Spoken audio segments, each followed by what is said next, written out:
So basically என்னன்னா நமக்கு ஒண்ணு வேணும்னு நம்ம செய்வோம். அது என்னவா இருந்தாலும் சரி, நமக்கு வேணும் அப்படின்னா உறுதியா உயிரோட கடைசி பிரெத் வரைக்கும் போயாவது செய்வோம். அப்போ உங்களுக்கு டிஎன்பிஎஸ்சி வேணுமா வேண்டாமா நீங்க தான் முடிவு. வேண்டாம்னா ஓடி போயிடும். ஃபெயிலியர் 15 வருஷம் தான் உனக்கு கிராக் பண்ண முடியும். Waste of time, money, energy. வேணும்னா நீங்க கிராக் பண்றத கடவுளே நினைச்சாலும் தடுக்க முடியாது. நீங்க கிராக் பண்ணிடுவீங்க.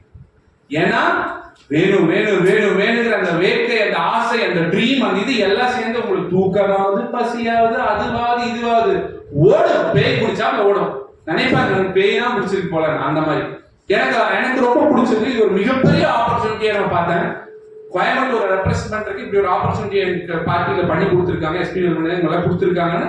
ஸோ எனக்கு அது ரொம்ப பிடிச்சங்காட்டி நான் அப்படி ஓட்டேன். இதே நீங்க வந்து ஒரு சாஃப்ட்வேர் இன்ஜினியரா நீங்க டெய்லி 8 மணி நேரம் கோடிங் அடிக்கணும், நான் எந்திரிக்கவே மாட்டேன், தூங்கிட்டே தான் இருப்பீங்க அப்படின்னு சொல்லி. ஏன்னா software is not my cup of tea. So இது வந்து நீங்க ரொம்ப கேர்ஃபுல்லா இருக்க வேண்டிய விஷயம். ஏன்னா இந்த டிரைவிங் ஃபோர்ஸ்ங்கிறது ரொம்ப ரொம்ப முக்கியம். ஏன்னா நீங்க அவ்வளவு பிடிச்சி டிஎன்பிஎஸ்சி செஞ்சீங்கன்னா, ஏன்னா எல்லாருக்கும் ஃபர்ஸ்ட் அட்டெம்ப்ட்ல கிராக் பண்ண முடியாது. கண்டிப்பா இங்க இருக்கிற 100 பேருமே ஃபர்ஸ்ட் அட்டெம்ப்ட்லயே வாங்குவீங்க, வாங்க முடியாது. இப்போ ஃபெயிலியர் வரும், கீழே விடுவீங்க, திரும்ப எப்படி எந்திரிப்பீங்க? உங்களுக்கு பிடிச்சாலே எந்திரிப்பீங்க. இப்ப நான் பாலிடிக்ஸ்ல பொறுத்த வரைக்கும் பொதுவா பாத்தீங்கன்னா, any success is public success, any failure is a public failure. இப்ப நான் எம்பில இருந்து தோத்துருக்கேன்.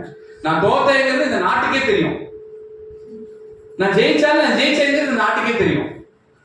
அப்போ இந்த நாட்டுக்கே தெரியும் ஒரு 3வது தடவை வந்திருக்கான், தோத்துருக்கான் அப்படின்னா அதை தாண்டி உங்களால எப்போ எப்படி வர முடியும்?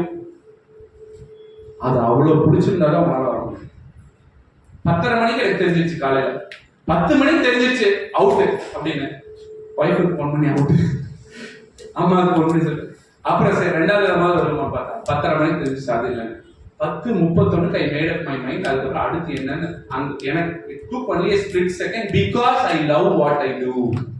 என்ன பத்தி சொல்றதா சொல்ல, if you love TNPSC again 2 attempt ஆனா 3வது அட்டெம்ப்ட் நீ கிராக் பண்ணுவீங்க. அதான் நான் சொன்னேன், கடவுளே நினைச்சா நீ கிராக் பண்றது தடுக்க முடியாது. ஆனா பிடிக்கலன்னா டைம் வேஸ்ட் பண்ணாதீங்க, ஓடிடுங்க. இங்கிருந்து ஓடுதுன்னு சொல்ல, வேற என்ன பிடிக்குமோ அதை நோக்கி ஓடிக்கணும்.